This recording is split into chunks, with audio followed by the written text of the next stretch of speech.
I'm Eva Infeld. I'm from the math department at Dartmouth. And everything I will be talking about today happens on a social graph, which is modeled in the usual way. So users are nodes, and the edges represent some sort of a social relation. This could be Facebook's friendship, basically anything that represents how likely two users are to communicate, because we actually do want to think about communications going back and forth between the users. Now, the social graph is crucial because there are people out there who use a heavy-handed approach to deciding whether someone's a threat based on the social graph.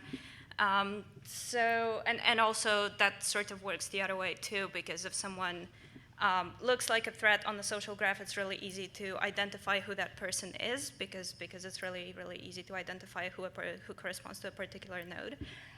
So our objective here is to obscure this graph in a most effective sort of resource efficient way. So how would we do it? Well, we would do it by introducing some degree of anonymity to the users. Now, the thing about anonymity is that the infrastructure is too smart for that. The infrastructure distinguishes between users. So there's going to be some sort of a cost, and this cost will rise the more of the infrastructure you're trying to fool or thwart, and the bigger the anonymity sets.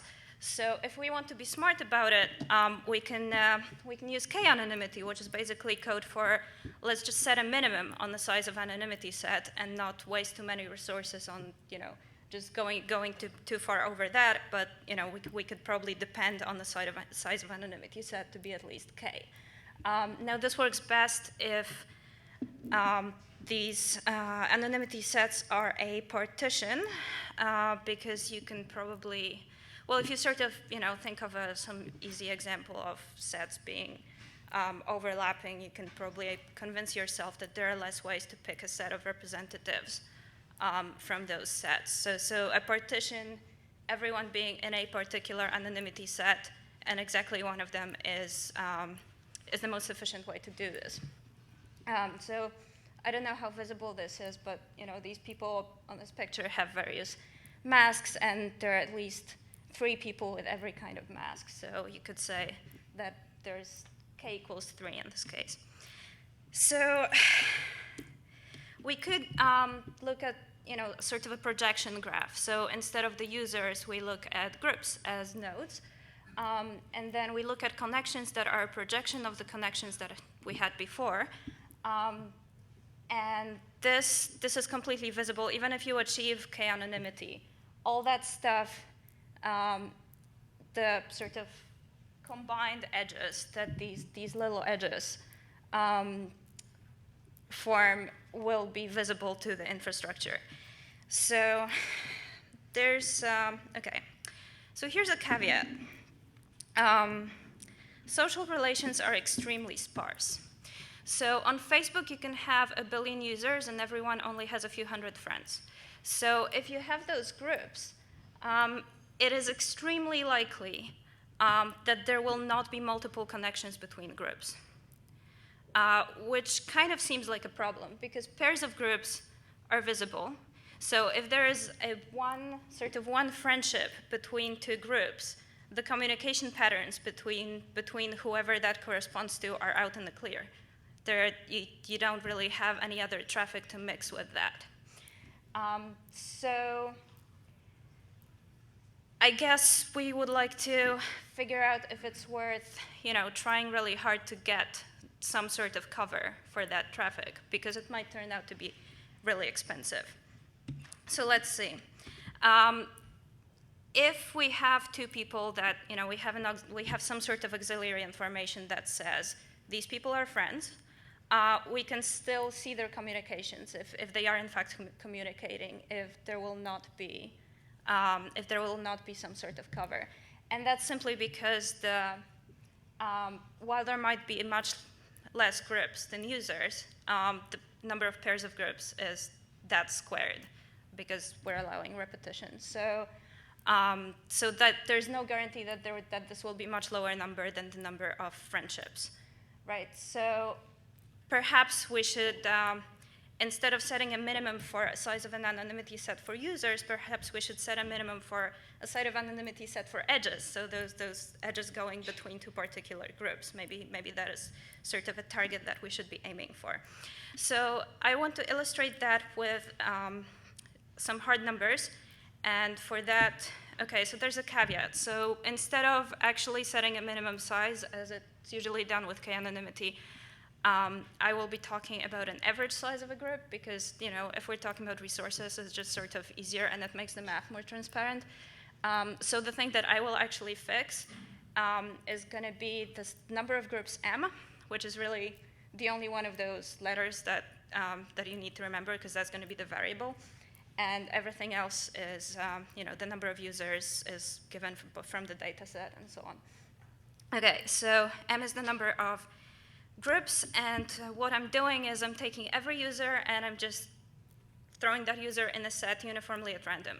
So there are so many users that this is going to be a decently spiked Poisson distribution, and there's, the sort of minimum size of a set is not going to be that far off. So there you go. So what happens? I took the data set from Facebook. The Cornell published a degree distribution from when Facebook was about 700 million people. And the average number of friends is about 190. There's a standard deviation that looks pretty big if you're thinking about sort of a person and their friends. But for that number of users, that standard deviation gets dwarfed completely. So this is actually not a big deal. Still, the calculations will take that into account. So the estimation that we want to do is we basically want to figure out the density of that projection graph. So if we have Alice and Bob are friends, what is the chance that they will have some sort of cover to their communication patterns? And there's a subtle probability argument that happens here. So we already know that the edge between Alice and Bob exists. So that doesn't really come into the sort of probability calculation. So we just want to know that what is the probability that another edge exists between the same two groups. So that is actually the same. This is equivalent to the probability that any two groups are connected. Because that first edge, we just assume that it's there. So, which actually, which means that, that just corresponds to the density of the projection graph. And if you do it in a pedantic way, this is what you get. This takes into account the degree distribution. Because we throw people in randomly, we don't need to look at clustering. But so funnily enough, this standard deviation gets dwarfed, so this just ends up being the Poisson distribution again, which is awesome. Well, actually, I can't really decide if it's awesome or just really disappointing. But it's essentially equivalent to just taking a bag of the appropriate number of edges and throwing it at pairs of groups randomly, which is not very sophisticated math. So this is what happens, and it looks like a Poisson distribution. It smells like a Poisson distribution. So this is on the bottom. You have a variable number of groups. And this is the probability that two groups are connected. So this is essentially a graph of the density of the projection. So these are some hard numbers. No one wants to see that in the slide, so let me clean that up for you. Okay, so if we want a 20% probability that Alice and Bob have some sort of cover, we're looking at sets of over 900 people. And if we want 99% probability, we're looking at 4,000. So that's pretty scary. Now, is that worth it? What if we decide that it's not worth it, and we do actually, we're okay with small groups?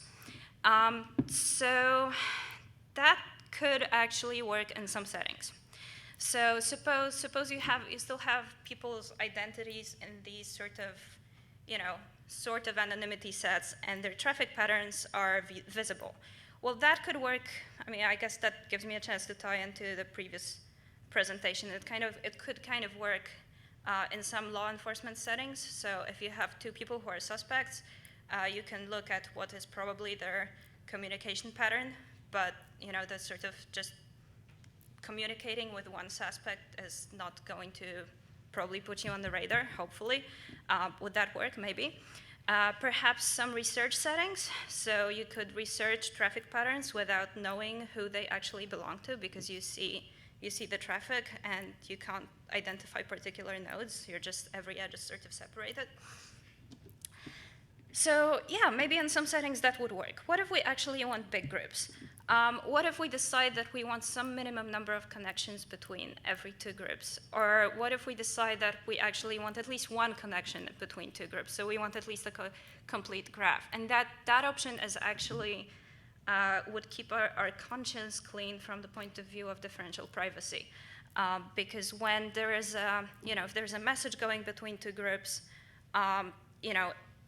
probabilistically, that doesn't give you any new information if you're assuming that the graph is probably complete.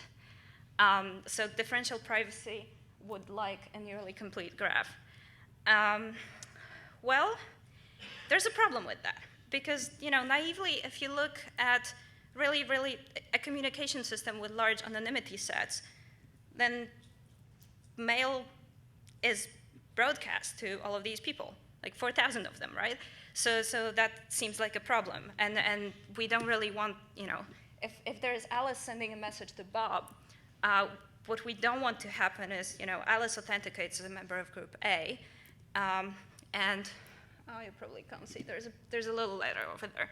So she has a message for Bob, and if that goes in a big basket for group B, we don't really want that to be dumped on everyone in group B, right? So here's a wacky idea of what we could do instead. Suppose it starts the same way. So there's Alice. Alice comes in and says, hey, I'm in group A. And she's authenticated. And then she says, this message is for group B. And then the message goes in a very special post box that says, messages from group A to group B. Now, that is nothing new, because the infrastructure already knew what comes from A and goes to B. So then Bob comes around, and he says, I'm from group B, and I would like the messages that came from group A. And then he gets his message without all that junk. So would that work? Well, maybe. I don't know. Let's see. So if Bob says that he's a member of group B and wants messages from group A, he's not revealing extra information about the social graph, because the message was already going from group A to group B. He is revealing a receive time, but the send time is already out in the open. So if people are corresponding back and forth, obscuring the pickup time is not really that effective.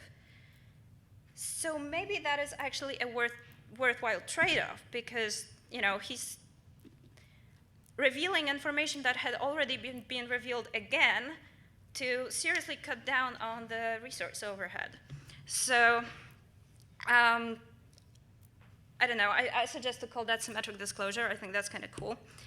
And the best thing about it is that we have flipped the problem on its head, and the sparsity suddenly becomes an asset, because there are so few connections between two groups that's really the only factor that multiplies whatever bandwidth, decryption use we have to make over what we would be doing otherwise. So can that be pulled off? Because there's research out there about k-anonymity systems, and people have been implementing it, and there are various ways to do it that, if you just do it with a database, that's a pretty clear cut, right? If you just want to store a database in a way that truncates the data and just, calls people a member of a set and does that, and you use that for research or something, that, you can do that. But if you actually want to make a communication system like that and sort of have a more powerful threat model, then would that work? So some k-anonymity networks out there use dining cryptographer networks, and that probably couldn't support something like that, because it doesn't make any sense to vary what people receive, because you would have to weaken the threat model too much.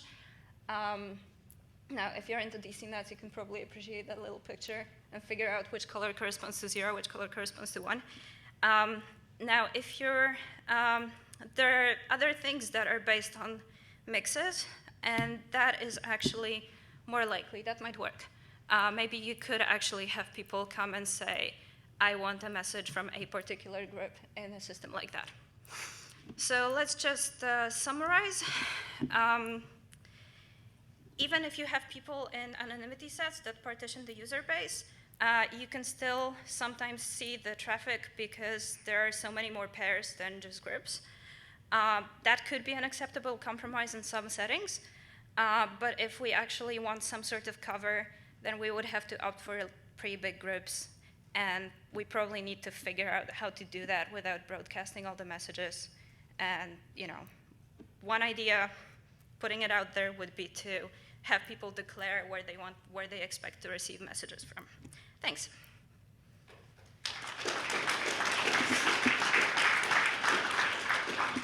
Questions?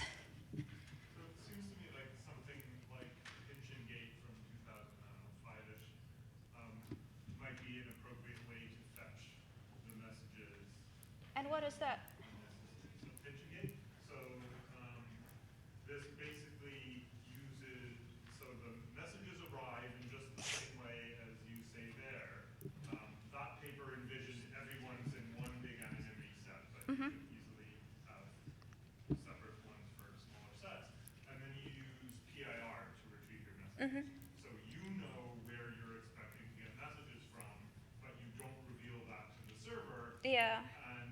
That sounds like it would be really expensive if you have a lot of people. If you have a big set that you're picking from, that would probably stop being feasible, right? As long as, sorry? Well, so PIR still gets expensive if the set is big that you're picking from. I mean, it's cheap if you're up to like a gigabyte. Right. So I think you're Right. for a messaging scenario. Right. Anyone else? Yeah.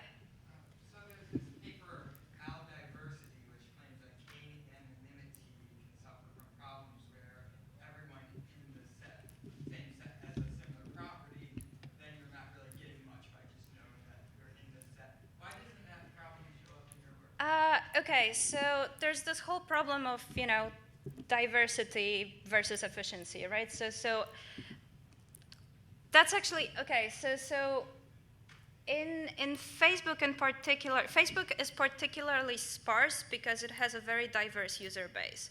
So you could probably, I think a system with a less diverse user base would be more efficient, but it would have the problem that you're talking about. But like one of the reasons that I've been putting people into sets at random is because I want to make them as diverse as possible. So, anyone else? All right.